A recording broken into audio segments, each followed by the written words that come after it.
feel for that matchup tomorrow? Right. I mean, he talked to us. He gave us what we need to do in the box as approach-wise. We're going to try to let the ball get deep, not try to do too much, go the other way, middle the other way. As long as we don't try to get big, we should get to this guy.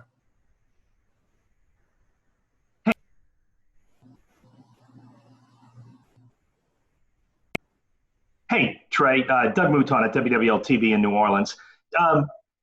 The fact that you guys maybe weren't sure if you were getting a bid, do you feel like you have a different appreciation for being here, like almost getting a second chance?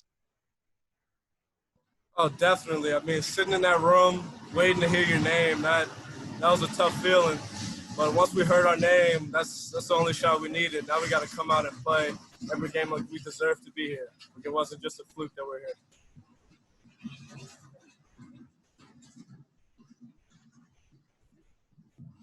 Tre, y'all been spending a lot of time on artificial turf here lately. How ready do you feel for that kind of a field all weekend, having played it a little bit like with Kentucky, but, obviously it's not what you're necessarily used to? Definitely. I mean, it's not that big of a change. The hops are just a little bit truer. But as long as we can adjust, we got to play good defense behind Landon because this team puts the ball in play a lot. So as long as we make our plays, we should be good.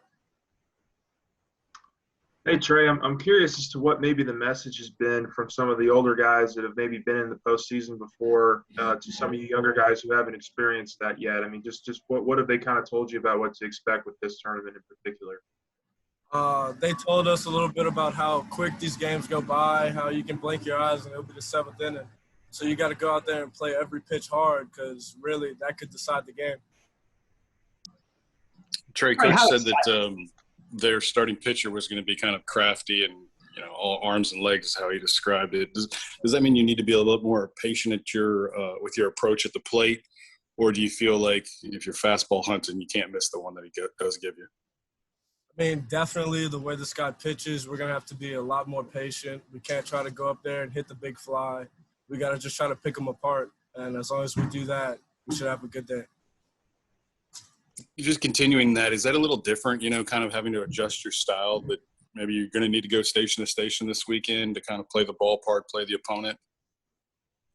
It's going to be a little different, but it shouldn't really affect us much. I mean, as long as we go in there and do our job, every batter goes in there and does what we're supposed to do, we should be all right.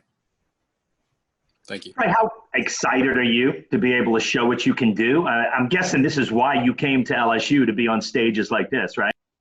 Definitely. I mean, going out there playing in the postseason, that's really what you look forward to. So I hope to go out there and I'm going to go play my hardest. Our team, we're going to play our hardest, and hopefully we can get a couple wins. Tre, how much did that kind of extra rest there? I mean, obviously it was, I guess, a little bit of a silver lining there. You guys leave Hoover early, but you guys get some extra rest as well. I mean, just how beneficial was that kind of extra couple days there to kind of get your body to regroup and all that?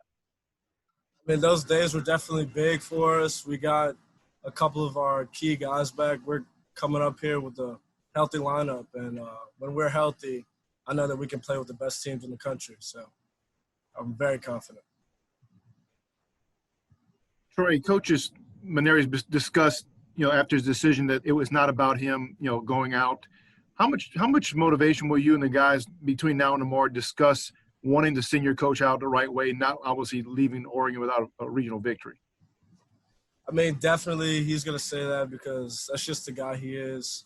But we're going to go out there and we're going to play for him. We're going to play hard for him, win these games for him because we want to send him out on a high note, definitely.